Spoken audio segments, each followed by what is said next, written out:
Disorientation and confusion stem from visual and oral disconnects. The eye sees an action that signals ascent, but the ear hears dissent. Oral perception is questioned, convention upended, and the audience is guided by their eyes to interpret sonic and bodily action. The spatial body feeds the eyes. We remember bodies as they move. They allow the eye to hear. Oral perception is questioned. Convention upended.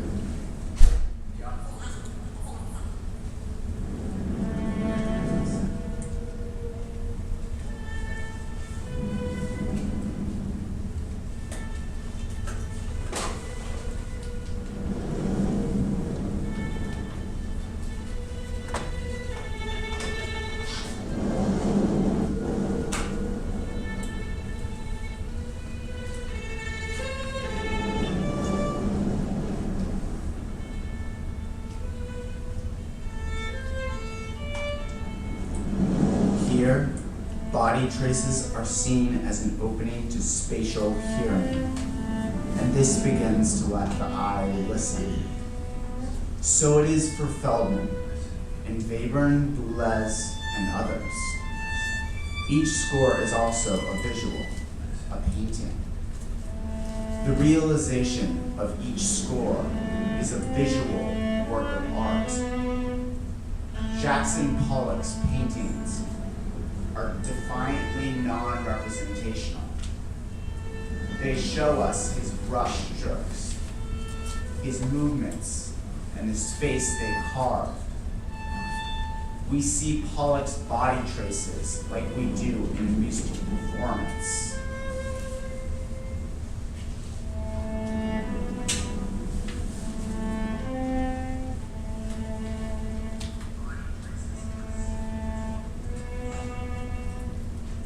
Sound is an imprint. It is a byproduct of the motion. The fingers moving, the air flowing, the tightening and loosening of the embouchure. Visual art is an imprint. It is a byproduct of the motion. The legs moving, the objects put in place, the tightening and loosening of the ropes and strings.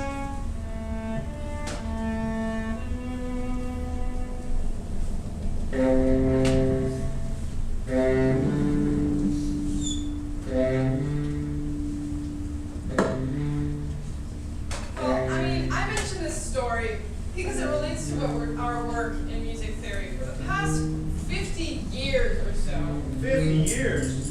Yeah, 50 years. We have been trying to come to grips with the idea of art and music being together. This is from Morton Feldman. The tempting knowledge that nothing succeeds in art. This is the notion that art has no meaning. It's the bodily movements of these artists like Jackson Pollock or Mark Rothko, that in their space, that give birth to their works of art. Nothing. Nothing. Nothing. Morton Feldman. Nothing. Nothing.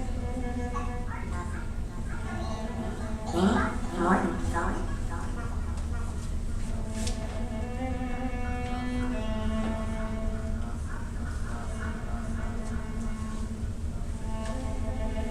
I see the sound. Consider the C you see, except I see a sea of C's. They ebb and flow in cosines, thunderously crashing waves. We're compelled to move forward. What is this compulsion? The sound of the sea. Here's a variation on a theme. Synesthesia, a disinhibition of what we believe to be competing senses. Doors between and amongst domains left ajar. They stand there, and your instinctual reaction is to take hand in knob. Down the rabbit hole we go.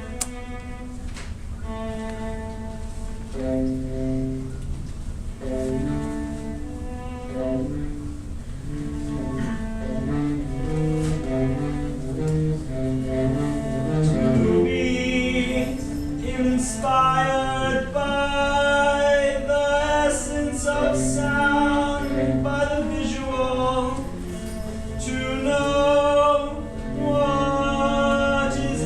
hear the sound of the space around us, what it is to see the echoes of long-forgotten pub nights, what it is to be within a work of art that is created and informed by the weave of the sensorium.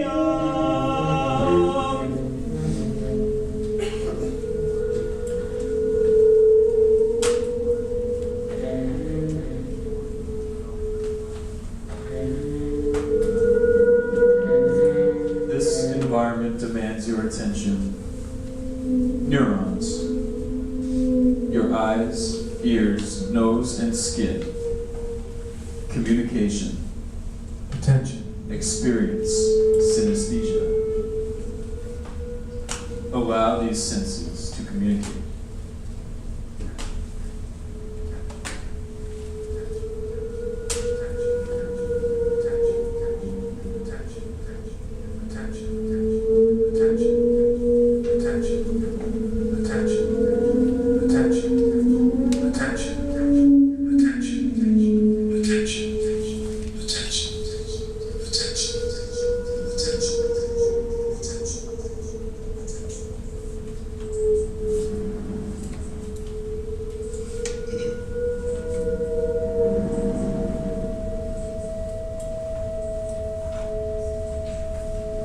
Music that lacks progression, that is to say, timing, occurs freely, unconstrained by convention. We are presented with a Jackson Pollock-like visual tangle of rhythms and pitches. But we remember the motions of Pollock as they produce traces on the canvas. The work is a record of his motions, his visual motions. Our body, and then our eye, empathizes, and transposes those gestures.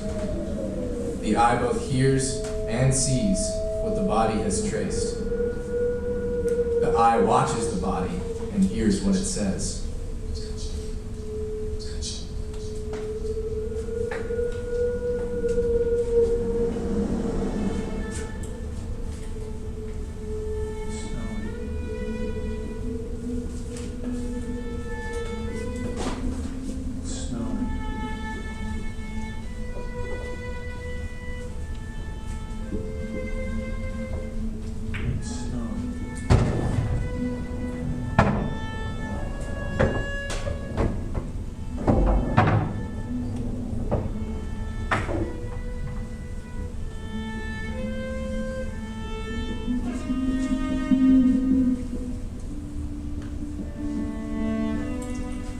Musical seeing reinvents the listener's eyes. Now we look at Nick Meisel's work and hear, see hear through it. What space has he created? What were his traces? How do our bodies react? How does what we see enable us to re-see, to hear-see his work, follow the shapes, intuit the body movements, transpose the space to sound? The eye listens.